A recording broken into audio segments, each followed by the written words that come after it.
Hello everyone, this is Harish Panchal and welcome to my YouTube channel. और आज की class में हम करेंगे द सरमन एट बनारस और ये है चैप्टर नंबर 10 और क्लास 10th का सिलेबस है।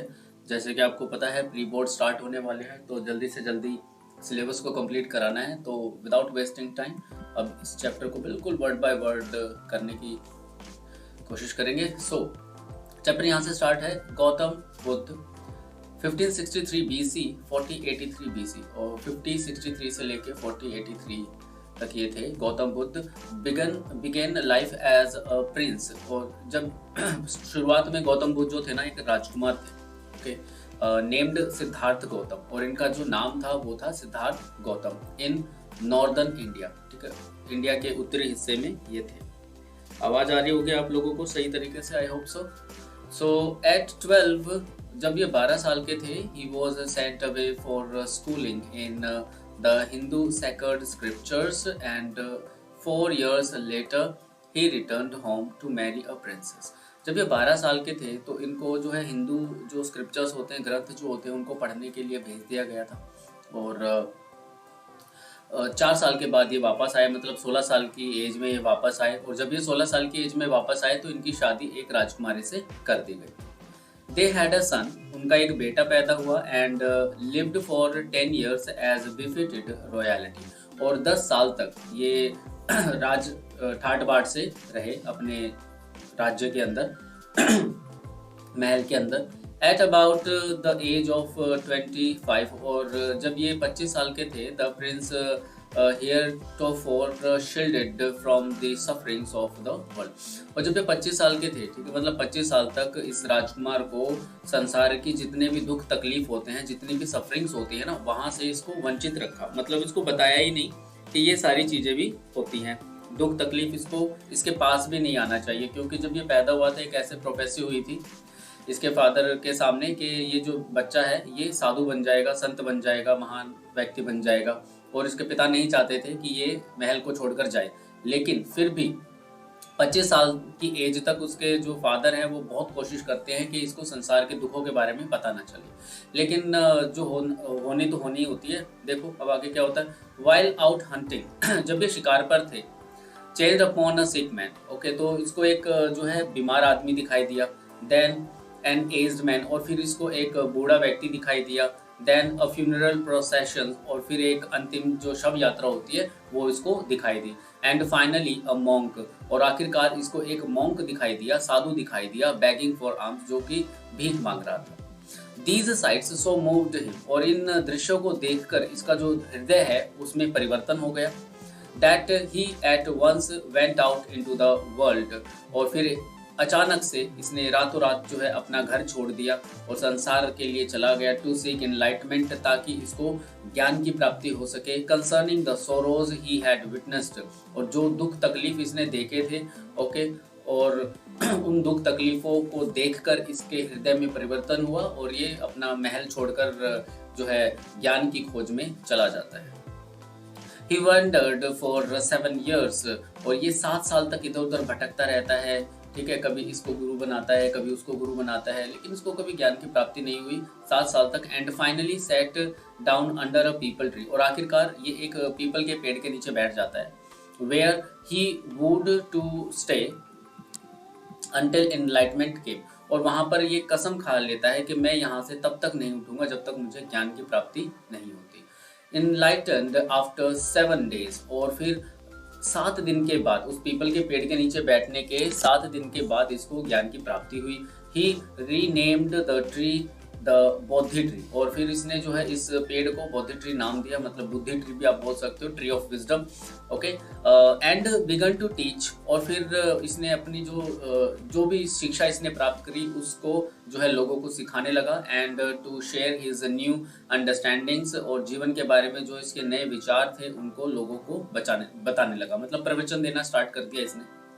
At that point he became known as the Buddha, और इसी समय जो है ये बुद्धा के नाम से फेमस हो गया। द अवेकन्ड और द एनलाइटमेंट, एक ऐसा व्यक्ति जिसको ज्ञान की प्राप्ति हो गई हो, उसे बुद्धा कहा जाता है। The Buddha preached his first sermon, sermon होता है उपदेश, प्रीच का मतलब होता है देना, ओके। और बुद्धा ने अपना जो पहला प्रवचन प्रदान दिया at the city of Banaras, Banaras के शहर में दिया। Most Holi of the dipping places of the river Ganga, और गंगा नदी के किनारे ये जो शहर है बहुत ही ज़्यादा पवित्र माना जाता है, और वहीं पर उसने अपना पहला प्रवचन दिया।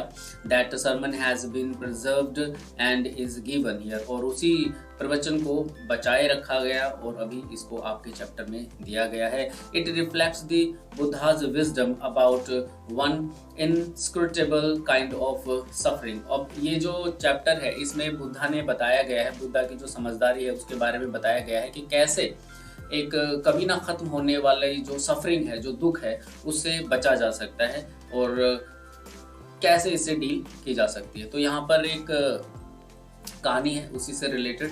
किसा गौतमी, एक लड़की होती है किसा Gautami, had an only son, उसका इकलौता बेटा था, उसका एक ही बेटा था। एंड ही डाइड, और वो मर जाता है। इन हर ग्रीफ, उसके दुख में, she cried she carried the dead child to all her neighbors। अब इतनी दुखी हो जाती है उस बच्चे के मरने के बाद कि उस बच्चे को गोद में उठा लेती है और अपने पड़ोसियों के घरों में जाती है, आस्किंग देम फॉर मेडिसिन, और उनसे दवाई मांगती है कि भाई कोई दवाई दे दो जिससे मेरा बेटा ठीक हो सके। एंड द पीपल सेड, और लोग जो हैं उन्होंने कहना शुरू किया, she has lost her senses, the boy is dead, और लोगों ने कहा कि भाई ये औरत पागल हो गई है और ये जो बच्चा है वो मर चुका है। अब एक माँ कैसे मान ले कि उसका बेटा मर चुका है। एट लेंथ किसा गौतमी मेट अ मैन, और थोड़ी दूर जाने के बाद किसा गौतमी एक आदमी से मिली, who replied to her request, जिसने उसकी प्रार्थना पर जवाब दिया और कहा, I can not give the medicine, मैं तुम्हें मेडिसिन नहीं दे सकता, फॉर दाई चाइल्ड, तुम्हारे बच्चे के लिए, बट लेकिन I know a physician who can, लेकिन मैं एक ऐसे वैद्य को जानता हूँ जो दवाई दे सकता है। अब इस बात को सुन के किसा गौतमी खुश हो जाती है। एंड द गर्ल सेड, और उस लड़की ने कहा, pray tell me sir who is it, और उसने कहा मेरे महाराज बताइए वो कौन है। एंड द मैन रिप्लाइड, और उस आदमी ने जवाब दिया, go to Sakyamuni, go to Sakyamuni the Buddha, और उसने कहा सक्यामुनि के पास जाओ, उस बुद्धा के पास जाओ। Kisa Gautami repaired to the Buddha and cried, अब किसा गौतमी जो है उस बुद्धा व्यक्ति के पास जाती है, मतलब गौतम बुद्ध के पास जाती है, एंड क्राइड, और रोने लग जाती है, Lord and master give me the medicine that will cure my boy, और वो उससे कहती है कि महाराज मेरे स्वामी मुझे दवाई दे दीजिए जिससे मैं अपने बेटे को ठीक कर सकूं। द बुद्धा आंसर्ड, और बुद्धा जो हैं वो आंसर देते हैं, जवाब देते हैं, I want a handful of mustard, मैं एक मुट्ठी भर मस्टर्ड के बीज चाहता हूँ, सरसों के बीज चाहता हूँ, ठीक है, सरसों के दाने ला के दे दो मुझे।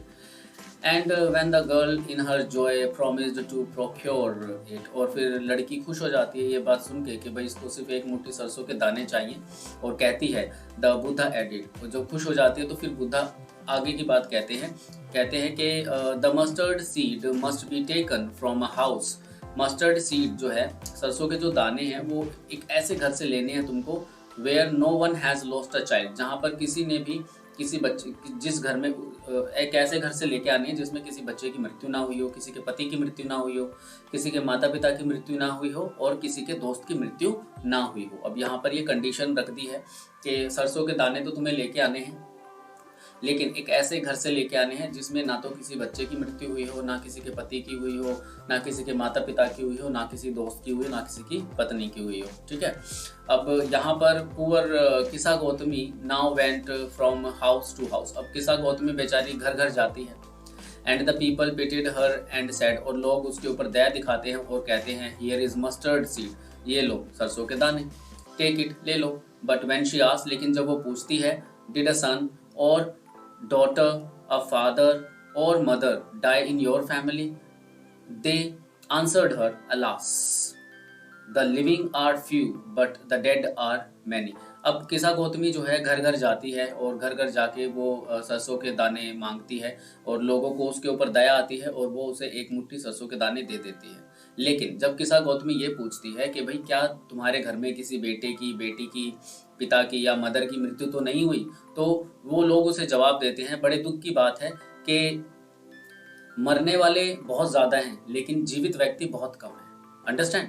सो do not remind us of our deepest grief. हमें हमारे गहरे जख्मों को याद मत दिलाओ। And there was no house, और एक कोई भी ऐसा घर नहीं था, but some beloved one had died in it. कोई भी ऐसा घर नहीं था जहाँ पर किसी प्यारे की मृत्यु ना हुई हो।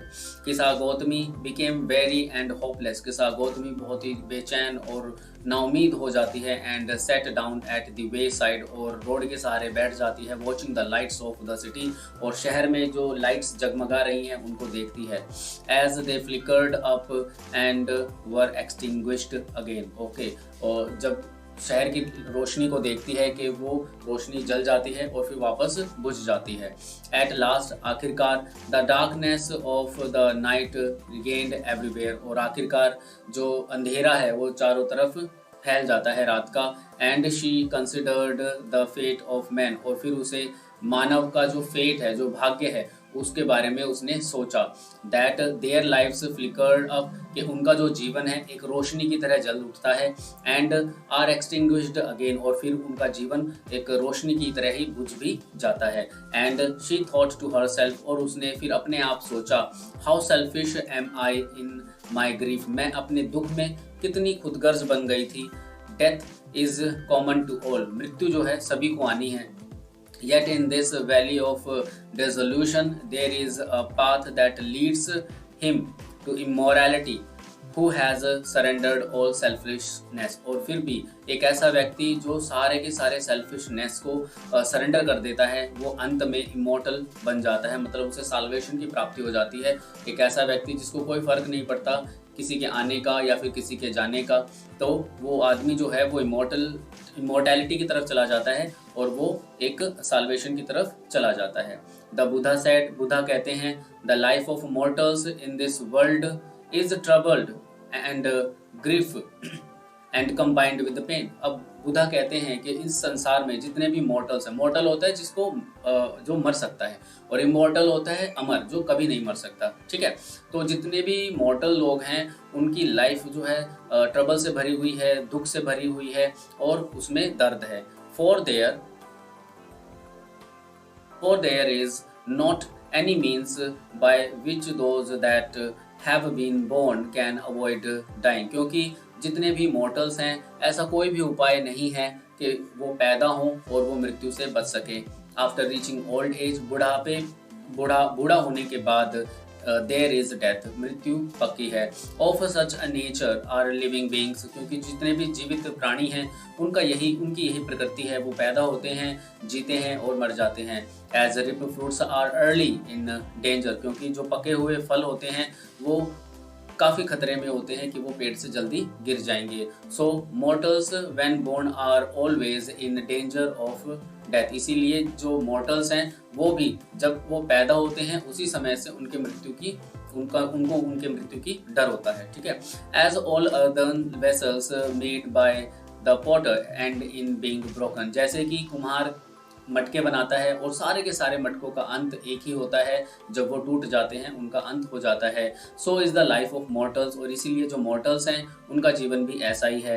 बोथ, दोनों ही, यंग एंड एडल्ट, जवान और वयस्क, both those who are fools and those who are wise, जो समझदार हैं वो भी और जो मूर्ख हैं वो भी। All fall into the power of death, सभी के सभी मृत्यु की पावर में जकड़े जाते हैं। All are subject to death, और वो सभी के सभी मरते हैं, हर व्यक्ति मर जाता है। ठीक है, तो यहाँ पर बुद्धा ये कहना चाहते हैं, of those who overcome by death depart from life, वे व्यक्ति जो मृत्यु के दुख से दूर हो जाते हैं वो अपने जीवन से अलग हो जाते हैं। A father can not save his son, एक पिता अपने बेटे को नहीं बचा सकता। नॉर किन्समैन देयर रिलेशंस, और ना ही कोई रिश्तेदार अपने दूसरे रिश्तेदार को बचा सकता है। Mark, while relatives are looking on and lamenting deeply, इस बात को याद रखो, जब रिश्तेदार याद कर रहे हैं, आप रो रहे हैं, विलाप कर रहे हैं, one by one mortals are carried off, और एक एक करके जो मॉर्टल्स हैं उनको ले जाया जाता है। Like an ox that is led to the slaughter, जैसे एक बैल को स्लॉटर के पास लेकर जाया जाता है, बलि के लिए लेकर जाया जाता है। So the world is affected with death and decay, और इसीलिए जो संसार है वो मृत्यु से जो है भरा हुआ है। Therefore the wise do not grieve, इसीलिए जो समझदार व्यक्ति होते हैं वो ग्रीफ नहीं करते, दुख नहीं मनाते, knowing the terms of the world, क्योंकि उनको संसार के चलन का पता है। थोड़ा सा दुख होता है लेकिन इतना ज़्यादा दुख भी नहीं करना चाहिए, ठीक है। जो आपके जीवन से चला गया है वो चला गया है। Not from weeping nor from grieving, ना तो रोने से और ना ही दुख मनाने से will anyone obtain peace of mind, किसी को भी शांति नहीं मिलती। ऑन दी कॉन्ट्रैरी, इसके विपरीत, his pain will be the greater and his body will suffer. अगर कोई व्यक्ति आपको छोड़कर चला जाता है या फिर कोई व्यक्ति मर जाता है और आप दुखी हो जाते हो, आपका दिमाग शांत नहीं है, तो इससे कुछ नहीं होगा। आपका जो शरीर है वो और भी ज़्यादा सफ़र करेगा, और भी ज़्यादा पेन आपका बढ़ जाएगा। He will make himself sick and pale, वो अपने आप को बीमार कर लेगा। And yet the dead are not saved by his lamentation, और फिर उसके लेमेंटेशन के बाद भी, मतलब विलाप करने के बाद भी, रोने रीकने के बाद भी जो मृत व्यक्ति है वो वापस नहीं आएगा। ही हु सीक्स पीस, एक ऐसा व्यक्ति जिसको शांति की प्राप्ति हो गई है, should draw out the arrow of lamentation, और वो विलाप नहीं करता, एंड कंप्लेन, और ना ही वो शिकायत करता है, एंड ग्रीफ, और ना ही वो दुख मनाता है किसी के जाने का। He who has drawn out the arrow and has become composed with will obtain peace of mind, एक ऐसा व्यक्ति जो इन सभी चीज़ों को, मतलब दुख को, कंप्लेन को, लेमेंटेशन के पर्दे को हटा देता है, इस तीर को हटा देता है, उसको क्या मिल जाता है, उसको पीस ऑफ माइंड मिल जाता है, मतलब वो शांत हो जाता है। He who has overcome all सोरो, एक ऐसा व्यक्ति जो सभी दुखों के ऊपर काबू पा लेता है, विल बिकम फ्री, वो आज़ाद हो जाता है, from sorrow and be blessed, वो सभी दुखों से आज़ाद हो जाता है और उसको भगवान का आशीर्वाद मिलता है, ठीक है। तो ये चैप्टर हो गया है हमारा फिनिश। छोटा सा ही चैप्टर था और काफ़ी अच्छा चैप्टर था। इसमें इसकी टीचिंग्स बहुत अच्छी है बुद्धा की। जो व्यक्ति आपको छोड़कर चला गया है उसके ऊपर रोना नहीं है, लाइफ में आगे बढ़ते रहना है, ओके। अगर कोई आदमी मर गया है तो फिर कुछ नहीं किया जा सकता, वो वापस नहीं आ सकता। और अगर कोई व्यक्ति आपको छोड़कर गया है तो उसके कुछ चांसेस हो सकते हैं कि वो आपकी लाइफ में वापस आ जाए, जब उसको पता चले कि उसने क्या गलती की है। तब तक शांत बैठे रहो, ठीक है। तो आई होप सो ये चैप्टर आपको समझ में आ गया होगा। The sermon at Banaras, first flight का है, चैप्टर नंबर 10। तो मिलते हैं हमारी नेक्स्ट वीडियो में, तब तक के लिए चैनल को लाइक कर दो, शेयर कर दो, सब्सक्राइब कर दो। भाई शेयर कर दो, व्यूज़ तो बिल्कुल ही नहीं आते, पढ़ लेते हो। मतलब मुझे लगता है कि आप लोग है ना सारे के सारे सेल्फिश हो, आप चाहते हो बस आप ही पढ़ो और कोई ना पढ़े, ठीक है। हमारा भी कुछ भला करो, ठीक है। Bye bye, have a nice day.